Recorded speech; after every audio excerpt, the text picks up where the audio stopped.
Okay, so we've got some new terminology today. I think we get a new symbol.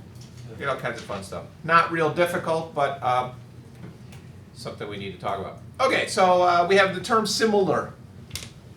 Similar polygons we'll be starting with. And there's the definition. If two polygons are similar, there are two things you need to remember, and people screw up on this all the time. The angles are congruent, the sides are proportional.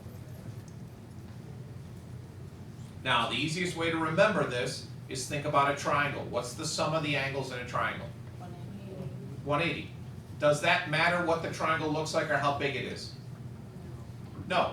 So if I have two triangles that are similar to each other, one being bigger than the other, the angles can't be proportional, because that would mean that the sum of the angles in the smaller triangle would be less than 180. That doesn't work. So again, angles are congruent, sides are proportional.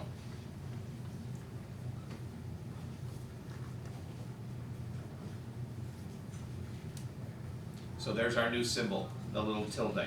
It's a congruent symbol without the equal part. Sure. No, I can't go back that fast. I'm not that fast. Okay, now you're good? Okay. So just like when we did congruency statements, if I had triangle ABC is congruent to triangle XYZ, we got 6 different statements here.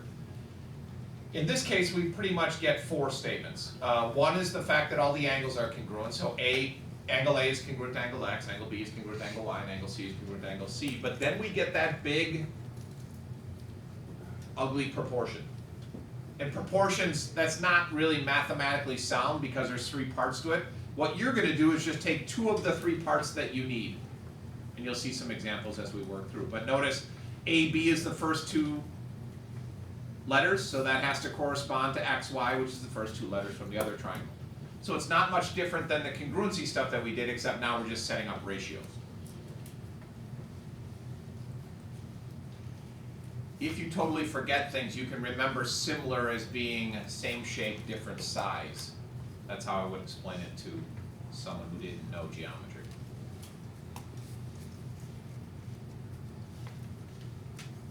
Okay, we good? All right, so that ratio that we talked about yesterday is what's called the scale factor. How much bigger or smaller is one object compared to the other? And we'll use that scale factor, we'll use that interchangeably. We're not going to make a big deal out of which one we started with or which one we ended with, but so a lot of times something like 3 to 1 would be the same thing as 1 to 3. If you start with the bigger one and get a smaller one, then it would be 3 to 1. If you start with the smaller one and it becomes bigger, then you get a 1 to 3.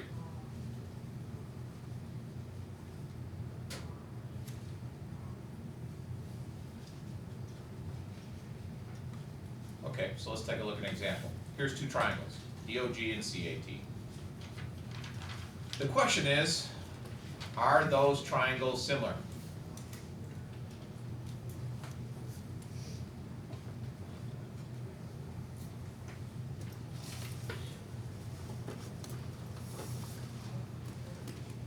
We need to verify 4 different things. We need to verify that the angles are congruent, and we need to verify that the sides are proportional. So let's start with the yellow triangle. I see some of you with your calculators. How big is angle D? 70. Jump over to this. How big is angle T? 68. All right, what does that tell you about the angles? They're all congruent, so we're good to go there. By the way, that would be something similar to like an angle theorem, which doesn't work for congruency, but we'll come back to that in a second. So that verifies that all the angles are congruent to each other. Now we need to verify the sides. The easiest way to do that is just to set up a big long proportion. And you got to be sure to get it right. So I'm going to do DG, which is 6, over its corresponding side, which is CT, 2. And I'm wondering, is that equal to 7.5 over its corresponding side, which is 2.5, and is that equal to the last one, which is 12 over 4? That's a 4, by the way. Eek. If you're not real good with fractions, then just convert them all to a decimal. 3 is equal to 3 is equal to 3, and sure enough, those triangles are similar. In order for them to be similar, all three of these guys have to be the same. If one of them is different, you throw it out.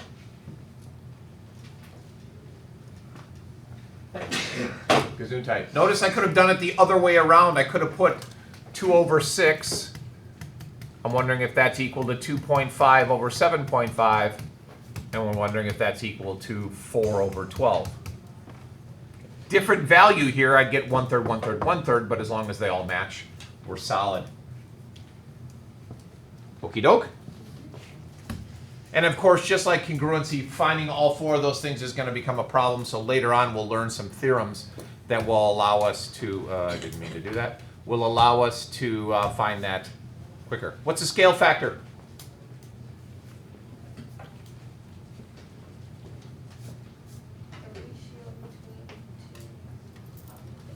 Perfect. And in this example?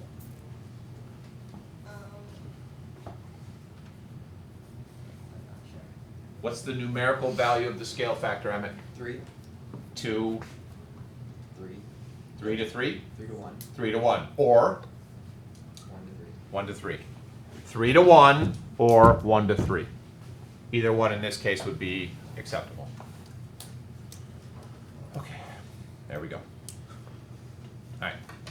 One thing we'll notice about triangles and polygons in general is that that scale factor is true for all parts of the figure as long as that thing can be measured with a ruler. So it comes down to that red thing. Anything you can measure with a ruler will have the same scale factor.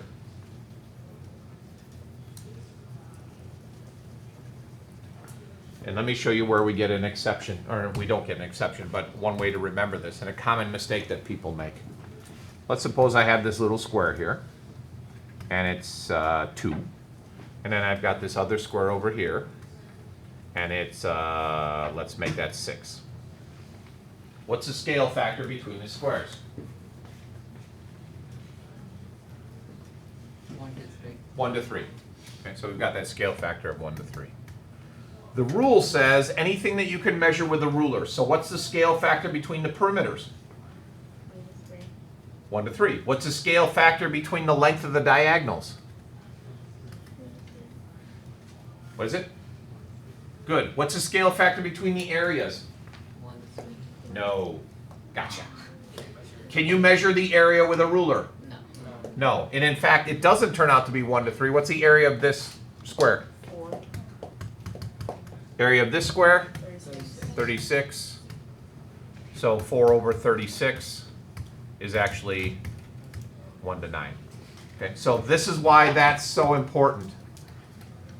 Only things that you can measure with a ruler: perimeter, altitudes, medians, diagonals, the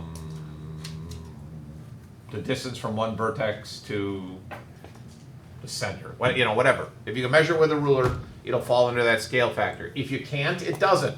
You can't measure area with a ruler, so therefore it doesn't fall under that 1 to 3 scale factor. We will talk later about how you figure that out, but that's in the future, and I need to stop putting dots on the screen. The process to get this other shape is what's called a dilation. Where have you heard that word before? Eye doctor. Anybody ever not had the joy of having your pupils dilated? You've never experienced it? Oh, it is a treat. You get these cool sunglasses. Everybody know what I'm talking about? Yeah. Did you get the roll-up ones? No, I don't get the sunglasses. You need to find a new doctor. I got it done. Last time I got it done when I got my glasses, he handed me this little, it looked like a little tube. I said, "What are these?" He said, "They're sunglasses." I'm like, "What are you?" And you unroll them and then like throw it on your face and it just digs into the side of your head and you've got sunglasses on. The dumbest thing ever, but if you've never had it done before, it dilates your pupils so your pupils stay open so light gets extremely bright because, yeah, it's horrible. It's very painful. All right, so this thing is called a dilation. Dilation by simplistic terms means making it bigger or smaller. Okay, so like it says, transformation that reduces or enlarges a figure. When you change that figure, when it gets bigger or smaller, you have two things. You have the figure that you started with, and you have the figure you ended with. Gesundheit. The figure you start with is called the pre-image. The figure you end with is called the image. Okay, so if you step up and look in a mirror, you are the pre-image. What you see in the mirror is your image. How bigger or smaller the figure gets is that scale factor that we talked about. We're not going to do a lot with this. And in fact, years and years ago, the entire course was taught using dilations. It was hellacious. But what we're going to do is just focus on dilations on a coordinate plane. Okay, and it's really, really simple.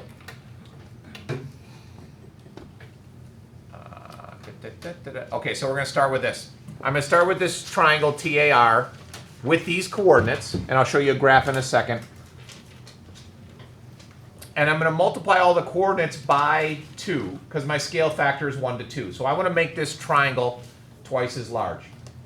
It's so ridiculously simple that all you have to do is just multiply all those coordinates by the scale factor, 2. That'll give you your new triangle. But what's more important is notice the notation. We start with the triangle TAR. We end with the triangle T prime, A prime, R prime. That's read as prime, by the way. T prime, A prime, R prime. So the notation of prime means the dilation or the transformation of something that you started with. Okay, so if I'm standing in front of a mirror, I'm Reedy. What I see in the mirror would be Reedy prime, which sounds really strange, but you get the idea. Okay. On a coordinate plane, like I said, all you have to do is multiply by the scale factor, and you get something that looks like this. So here's my starting triangle.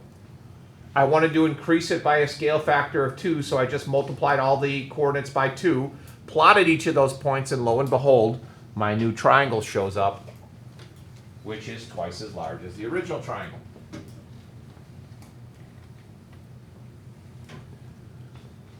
If I wanted to make that triangle smaller, let's say I wanted to make it half as big, then I just multiply all the coordinates by 1/2.